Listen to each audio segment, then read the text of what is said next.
ang Diyos sa heart sa Eden. Kini nagulagway usab sa Dios ug sa iglesia o kini gikahimutan usab ni Ginoong Hesus sa dihang naghimo siya sa unang milagro didto sa kasal sa Cana sa Galilea. O kini giawag usab ni Apostol Pablo nga balaanon sa tanang mga lalaki. Sa atong pagsugod ini nga seremonyas gihangyo na ko mag-akusa sa pagparo magambot.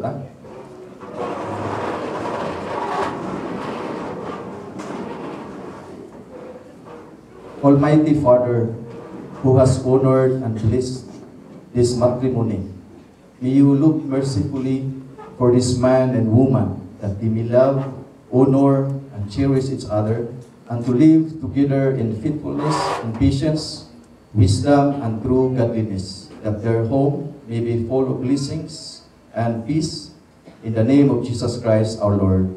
Amen. Yan yung tanan nga mga witnesses sa pagpanglingkod. Nagpabiling paglingkod si Jerla o si Luis. So, pwede naman ito. Naman din mga Tagalog, pwede na po palang umupo. Kaya pala kanina hindi na, hindi na intindihan ng iba. Okay. For a public counsel, if kapakita igong rason, nga dili sila mahiusa sa kaminyoon, sumala sa balaod, pwedeng musulti karon o magpakahilom na lang hangtod sa hangtod. So kung wala, padayon ta sa atong seremonya. Jerlan Costin and Christine Luis Osmeña. Christian Luis Osmeña. You may face each other and hold your hands and listen to me. Pwede mo maghabire sa inyong duha ka kamot. Jerlan Costin, do you take Christian Luis Osmeña, whom you now hold, to be your lawful and wedded wife?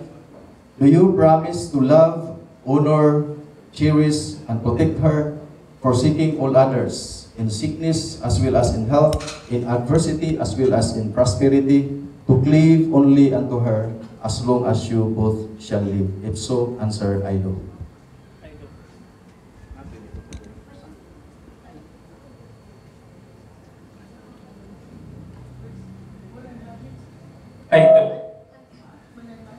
Thank you, Jerlan. Christian Luis Osmeña, do you take Jerlan Costin, whom you now hold, to be your lawful and wedded husband? Do you promise to love, honor, and cherish and protect him, forsaking all others, in adversity as well as in prosperity, in sickness as well as in health, to cleave only unto him as long as you both shall live? If so, answer, I do. I do. Daghang salamat. Jerlan and Luis, pwede mo makapaglingkod. You now take your seats. I would like to acknowledge the parents and guardians of the bride and groom. So kung matawag na ko at yung pangalan, pwede umaro, no? Para ma-acknowledge na to.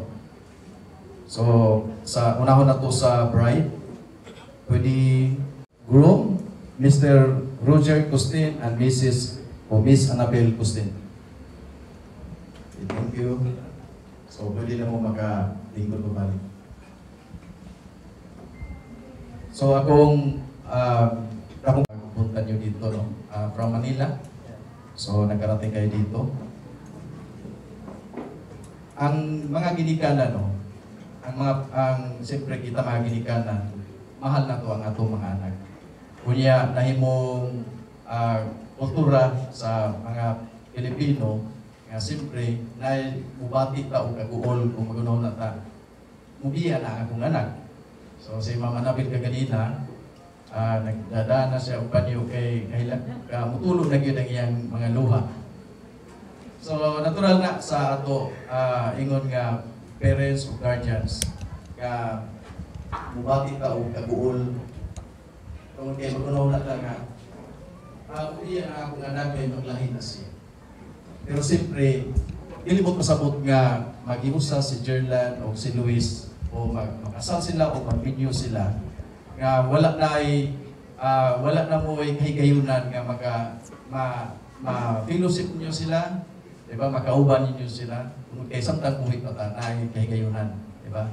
So ang ako lang pagdasig ninyo mga ginikanan nga sa matang higayon nga moabot ang mga pagsulay, mga challenges sa kinabuhi sa panagtiayon, labi na sa bagong panagtiayon ni Jerlan o ni Luis. Nga kamo mga ginikanan, kayo mga guardians, dito kayo para i-support niyo, no? Kamo ang susuportaran niyo si Jerlan at saka si Luis na maging matatag ang kanilang pagsasama. So natural na yung kung may naay problema nga moabot. May mga panahon nga si Jerlan wato siya ginikanan musumbong o gusto magpahungaw sa gibati, si Luis usab wato siyang guardians musumbong magpahungaw sa gibati. Ang mga ginikanan itang mga guardians dili na to i-consinti nga to the point nga maghimo ka og desisyon nga pwede inaon nimo pagbulag mo. So dili maayo tungod kay supak na sa kaubuton sa Ginoo. Pinoon ang ginikanan parents, mga guardians nga ato silang i-encourage natin na kumbaga natural lang ito sa buhay, may mga conflict, no? May mga pagsubok, may mga pagsulay nga moabot sa itong kinabuhi o nga gikinahanglan lang pangayoon na to ang tabang sa Ginoo, pangayoon na to ang kalig-on sa Ginoo o nga aron nga kanabang makapadayon, makalahutay o pagkasinatita o kadaugan o kalipay. So karon kamo mga parents o guardians, gusto ko makadungog ninyo, andam ba mo nga musuporta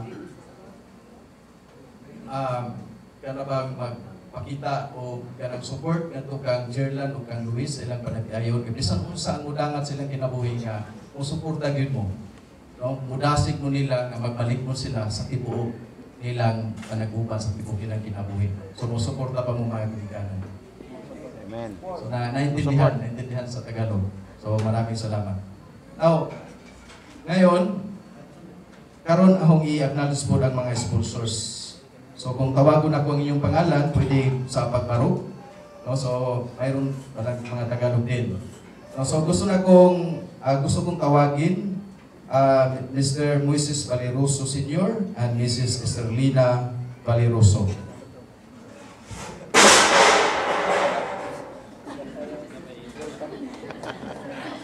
Magandang sinyalis yun.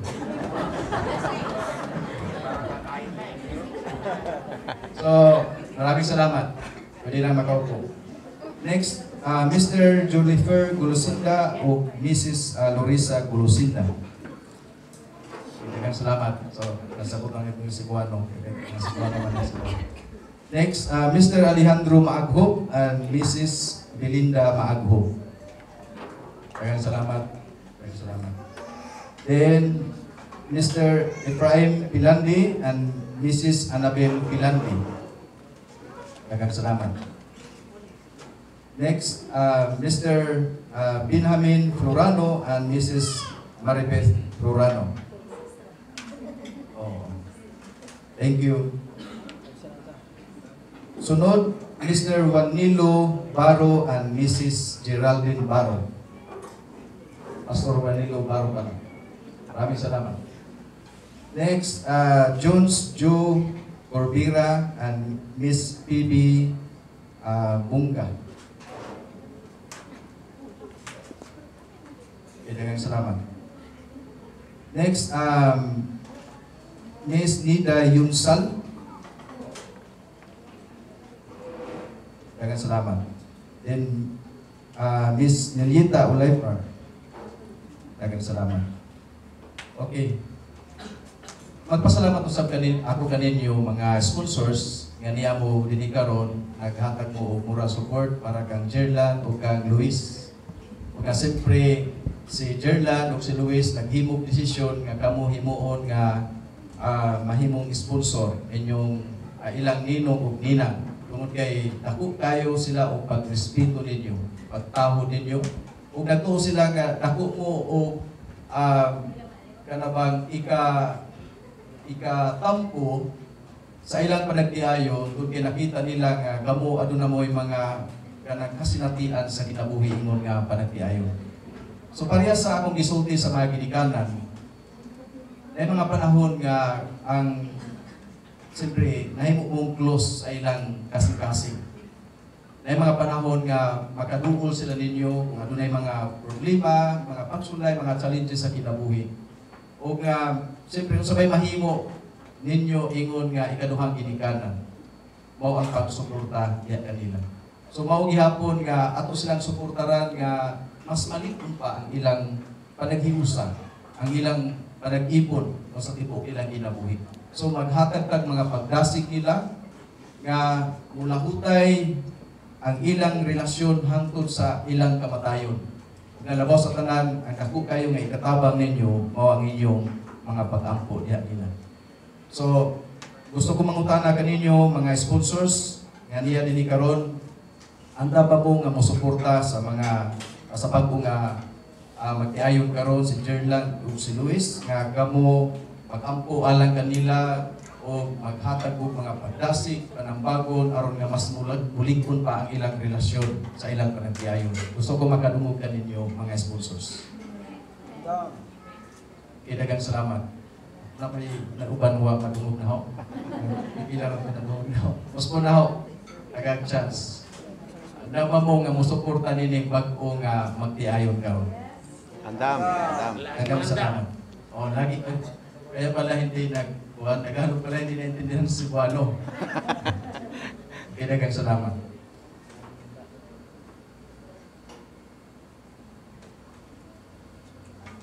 Now, Jerland and Luis, nagata mo og higayon nga magahatag og pagpasalamat sa inyong mga ginikanan o sa inyong guardians o sa inyong ikasulti nila, Jerland o Luis. Pwede mo karo una mo atubang mo diri Audrey o mo atubang mo please pa mo. So, siyempre, gusto ko madungog sa publiko kung unsay napon sa inyong kasing-kasing o agig pagdasig po. Sige. Pwede ko na mo diri magsulti tapos diri dadalang may pupot.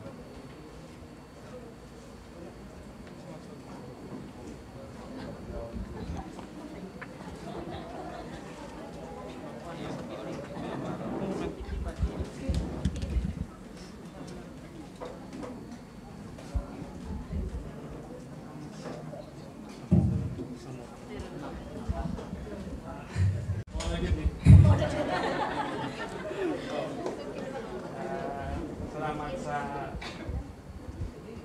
thank you sa pagpa-anak ko sa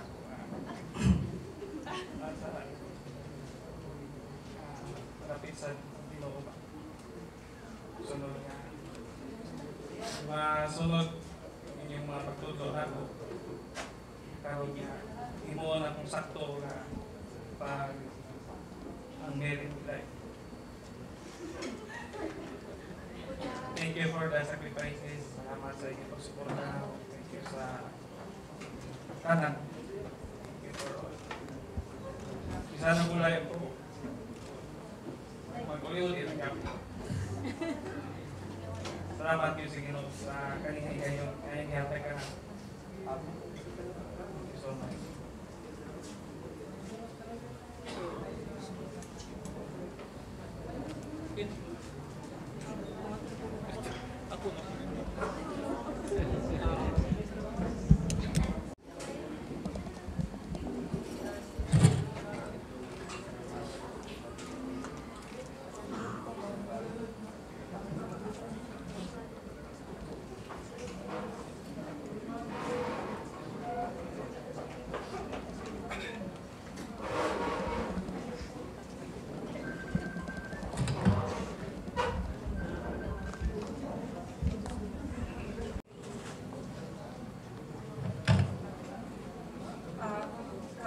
Mama Loli.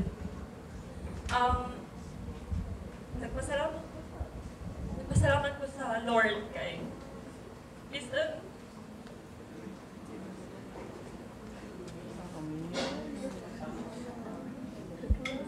wala na po yung biological parents. Wala na po mag-feel nga na ay na-feel sa ako kay nako kay yung inyong paglabog Karoon nga ako suot ko sa panibagong chapter sa ako kinabuhi. Madayon lang may na-adirate. Mawala ito.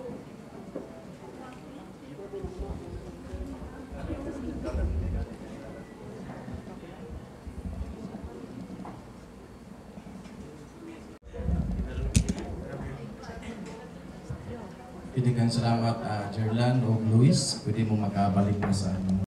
And every bird of the heavens, and brought them to the man to see what he would call them.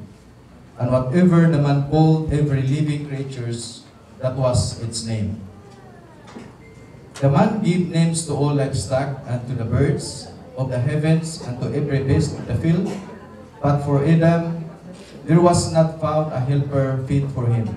So the Lord God caused a deep sleep to fall upon the man, and while he slept, took one of his ribs and closed up its place with flesh. And the rib that the Lord God had taken from the man, he had made into a woman and brought her to the man.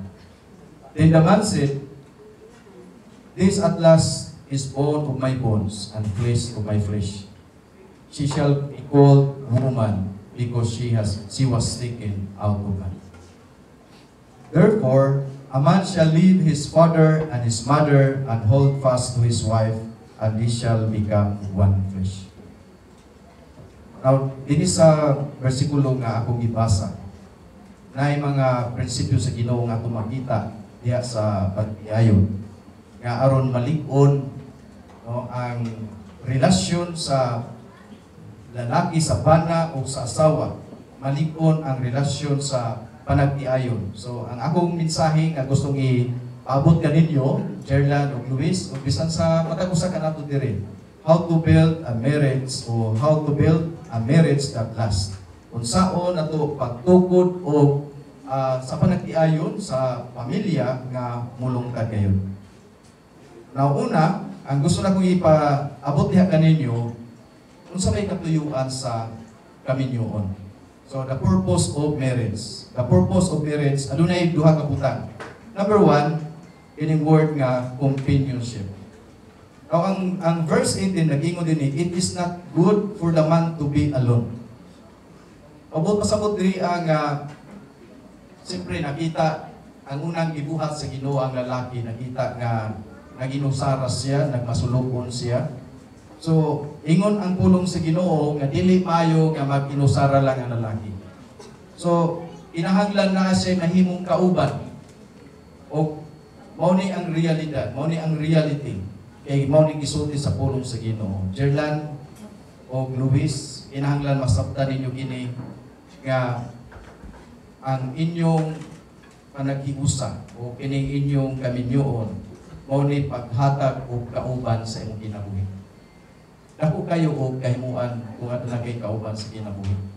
Di ba? Sa panahon nga maluya ka, adunay mo dasi kanimo. Sa panahon nga matumba ka, adunay mo pabarog kanimo. So dako kayo og kahimuan, ingon nga ang pulong sa Ginoo nagsulti nga dili maayo gyud nga mag-inusara lang. Inahanglan gyud na ay kauban. So Jerlan, si Luis ang gihatag sa Ginoo kanimo nga mahimong kauban sa imong kinabuhi. O Luis, si Jerlan ang gihatag sa Ginoo nga mao'y mahimong kauban sa tibuok imong kinabuhi. So morning una, marriage provides companionship. Now ikaduha, marriage provides companionship that makes marriage life complete. So dili lang mahimong kauban sa imong kinabuhi kundi ang kaminyoon mao ni maghatag og kakumpletuhan sa imong pagkatao. Now sa verse 18 nag-ingon dinhi ang praise nga nagsulti a helper suitable but pasabot nga insakto, no? Insakto. Nagpasabot kini ang ihisgutan diri nga si Adan, no? Kumbaga, isultihan siya nga na ay mahimong insakto nga makauban nimo sa kinabuhi. Mabitaw nga, idasig mo sa kanang, di ba, siyempre sa mga single pa mo. I mean, kamo nangandoy mo nga makabaton mo og kanang kauban sa kinabuhi. Pero wa pa mo makahibaw kinsa kayo. Hangtod nga maabot ang punto nga karon nakasigurado na ka Jerlan ug Luis nga kamo gyud di ay sa usa-usa. Now, naigiandam ang Ginoo sa matag usa para sa matag usa nga diya dinhi karon nga mga witnesses. Naigiandam sa Ginoo sa matag usa kanako. So ang imong kung ikaw lalaki, ang imong asawa mo na amo nang gihatag sa Ginoo nga kauban gyud sa tibok imong kinabuhi, no? So, no, usa ka become one flesh. Nga sa una ikaw lang usa, Luis ikaw lang usa. Karon hiusahon mo atubangan sa Ginoo ang ingon sa pulo sa Ginoo nga become one flesh, mausa na gyud mo. Siyempre na mo lain-lain nga mga karakter sa usa-usa. Kumbaga, lain-lain na mga kinaiya.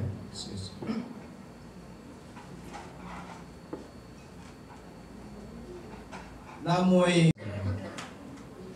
pero ang inyong mga negatibo sa usa-usa, dili na mahimong rason nga moingon ka, utobra din niya ang atong relasyon. Kung dili nga, ikaw Luis, imong sakton kung unsa ang mga negatibo na ni Jerlan.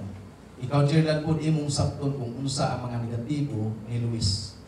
Dili na pwede nga mahihimuon ninyong rason nga dili ka mauyon nako o dili ko kauyon nimo, may pay magbulag na ta. So dili na siya mawang mahimong rason. Tungod kay ang pag-iusan ninyo balaan na tubangan sa Ginoo.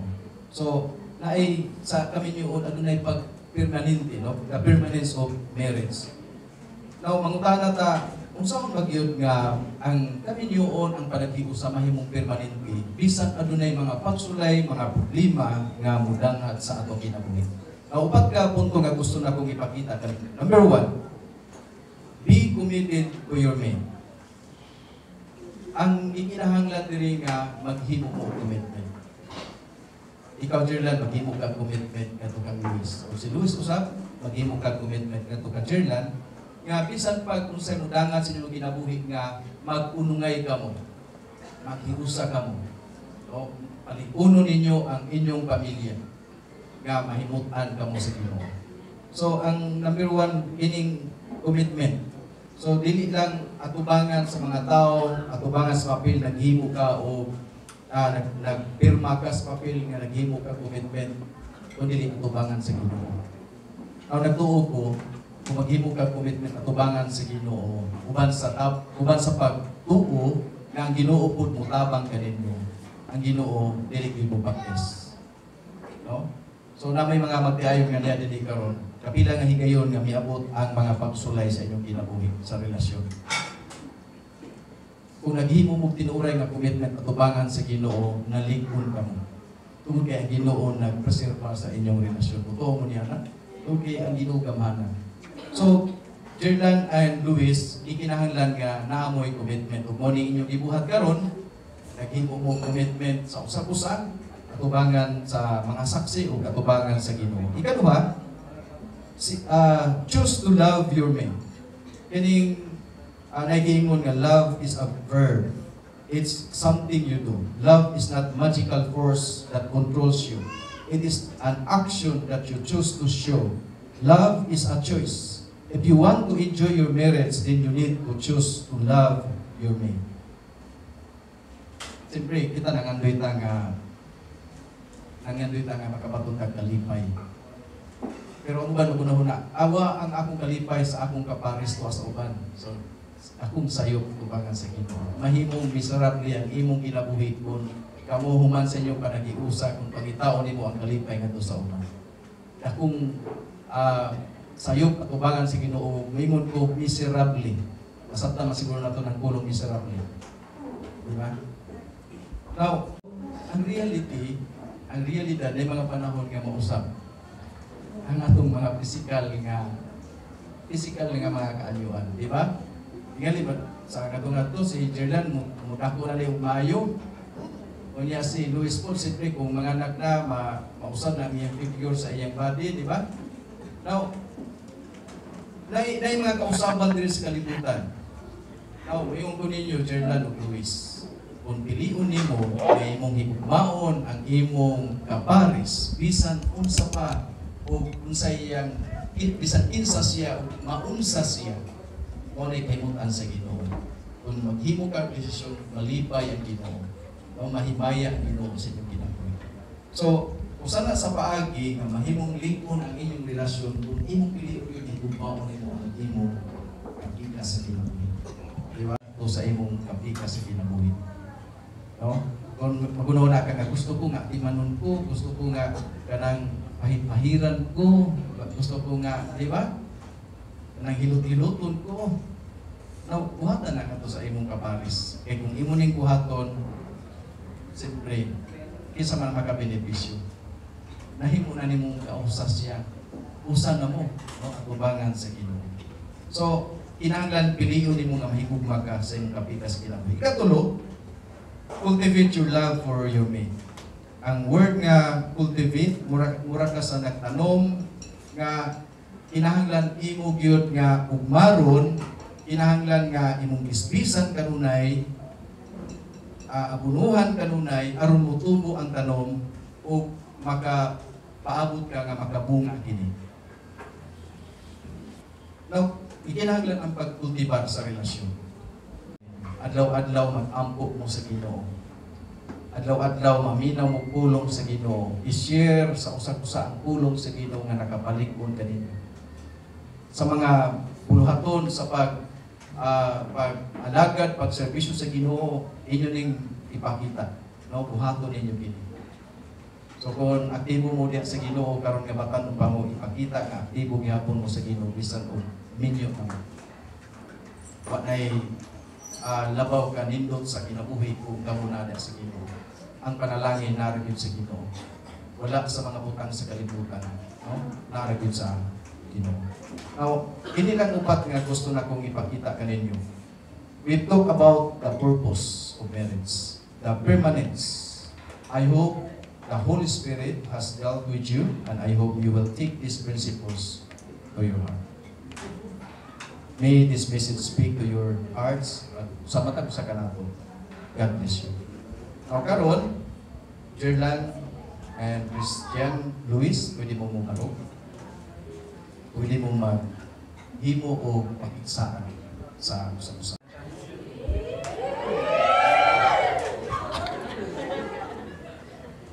Sa una nga, pag-uya pa tayo, ito kayo, 8 years, we have to put on nanay, nag-uban.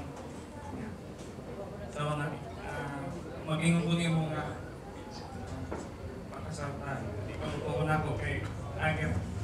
Gara-gara. Pero karoon ako kita niyo nga. Makastan yun ka. Ako i-promise niyo mo nga. Itong i-worship niya po ng Ginoo. Siya may musintro sa atong relasyon. Sa nag-iprosahay, pray na natin sa isa.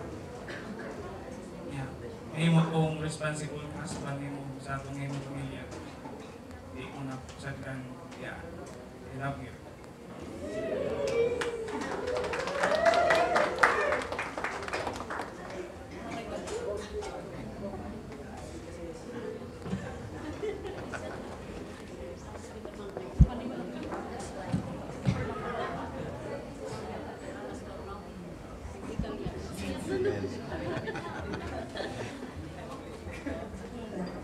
First and foremost, napasalamat ko sa Ginoo sa nindot nga adlaw karon. Finally na ang nagkita diri, standing in front of the Lord and our loved ones to make a covenant. Salamat sa Ginoo sa imong kinabuhi. It's been 8 years, 6 months, and 10 days. Nangaguyag ta. So actually, it's a love story na 15 years in the making. August 15, 2008, taon ng nagkaila. And the rest is history.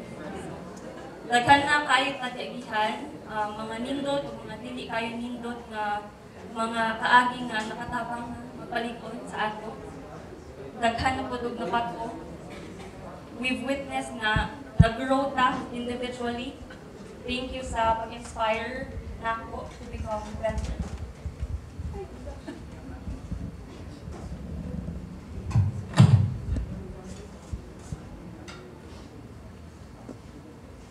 To you, my first and last love. In front of the Lord, sa mga importanteng tao sa atong kinabuhi, I promise nga, i-love kita wholeheartedly sa tanang nabiling adlaw sa akong kinabuhi. I will cherish and respect you. I commit to be your partner forever. Atong labangon ang kinabuhi nga hawak kamay.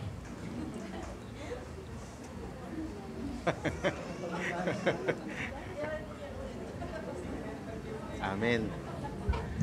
Kaya nga na sa imong gilid mo suporta nimo o gawin ang piliyon.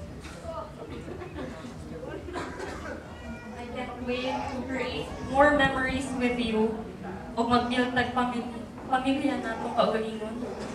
Like, pray together o kauban tang For the matrimonial candle, as we have seen, we have three big candles here. One for Gerland and the other one is for Christian Luis. This represents their individual lives to be united as one as they lighted up the matrimonial candle.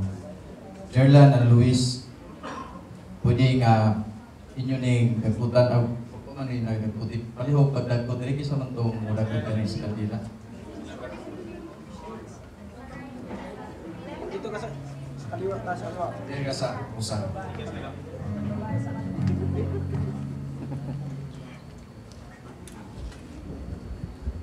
Then, ining kandila no, nga sa atubangan, nagrepresentar ni sa kinabuhi ni Gerland o kinabuhi ni Luis.